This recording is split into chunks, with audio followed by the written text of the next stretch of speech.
Hello Reds, welcome back to the channel where we dive into all things Manchester United. Today we have a topic that's a bit of a head-scratcher, the ongoing transfer struggles at United. Let's dive into what's happening and why it feels like our beloved club is stuck when it comes to selling players. Manchester United is a club with a storied history and immense global appeal. But in recent years, we've found ourselves facing a peculiar transfer dilemma. Despite being one of the richest clubs in the world, boasting revenues of $661 million last year, United also reported a $113 million loss. This financial imbalance has put us in a tight spot, especially with the Premier League's profitability and sustainability rules, PSR, keeping a close eye on every transaction. Now let's talk about the core issue, unsellable players. A mix of high wages, aging stars, and persistent injuries makes many of our players unattractive to potential buyers. Take Antony, for example. He's been a controversial figure since his arrival. While he was signed for a staggering $85 million, his current market value is nowhere near that, making any sale an FFP, financial fair play, nightmare. Selling Antony now would not only mean a colossal financial loss, but also little relief for our transfer budget. This isn't just about one or two players. Let's look at others like Casemiro, Harry Maguire, and Christian Eriksen. All are talented in their own right, but face challenges in the transfer market. Casemiro, for instance, is a $60 million signing on a massive wage, but his age and limited contract time reduce his marketability. Maguire, despite his occasional heroics, is seen as overpriced by potential buyers, and Eriksen's age doesn't help matters. The sad truth is that many of these players represent depreciating assets for the club. And what about the younger talents? Kobbie Mainoo is one of the few exceptions.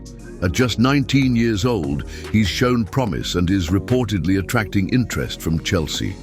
Unlike many of his teammates, Mainoo represents a sellable asset that could help us maneuver within FFP restrictions. But here's the catch. Do we want to let go of a player with such potential? Probably not. The same goes for other young talents like Alejandro Garnacho and Amad Diallo, who are crucial to our future. It feels like we're stuck between a rock and a hard place. The bigger issue here is recruitment.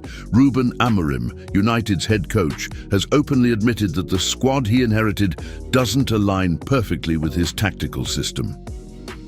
Players like Mainoo may not fit Amorim's immediate style, but are vital for long-term growth. This disconnect highlights a recruitment strategy that has been, let's face it, less than ideal. As Amorim rightly pointed out, we need to target players who not only possess talent, but can handle the demands and pressure of playing for Manchester United. Another factor complicating sales is injury records. Players like Luke Shaw, Tyrell, Malaysia and Mason Mount have struggled with fitness issues, making them less appealing to other clubs. Combine that with declining performances from key players like Marcus Rashford, and you begin to see why United's bargaining power in the market is so limited.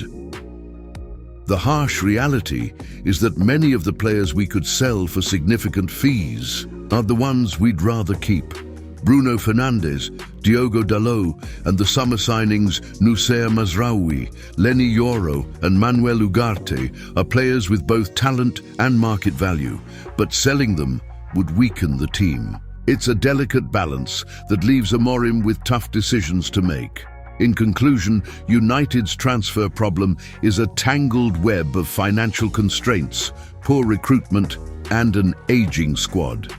Fixing this will require smart moves in the transfer market and a focus on developing young talent like Mainoo and Garnacho. But as always, we remain hopeful because this is Manchester United and we've faced challenges before. That's all for now, folks.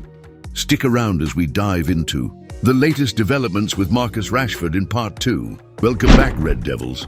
let's dive into the second part of today's discussion, focusing on Marcus Rashford, a player who has been with us through thick and thin. From his early days as a kid growing up near Old Trafford to becoming one of the most recognised faces of the club, Rashford has been a symbol of Manchester United's spirit. But now, the question on everyone's mind is, will this January transfer window mark the end of Rashford's time at United? Reports are swirling, especially from Italian media, about Rashford's potential move to AC Milan. It's a bittersweet scenario for United fans. Rashford has given us so many iconic moments, but now it seems he's ready for a new challenge. His agent and brother, Dwayne Maynard, has already held initial talks with Milan's management to explore the possibility of a transfer. Milan sees Rashford as an opportunity to strengthen their squad, particularly in their attacking options. However, there's a big hurdle: his wages. Rashford currently earns a hefty $325,000 per week, a figure that Milan would struggle to match on a permanent basis. While they might manage it temporarily until the end of the season, a long-term deal would require Rashford to accept a significant pay cut. This situation has sparked mixed opinions in Milan.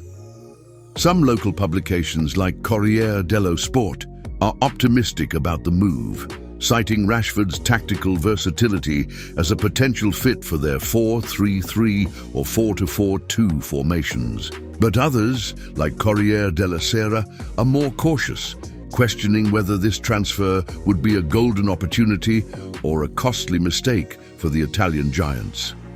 For United, Rashford's departure would feel like losing a part of the club's identity. He's been with us since the age of 7, progressing from an academy hopeful to a household name, yet his recent form hasn't matched his past brilliance.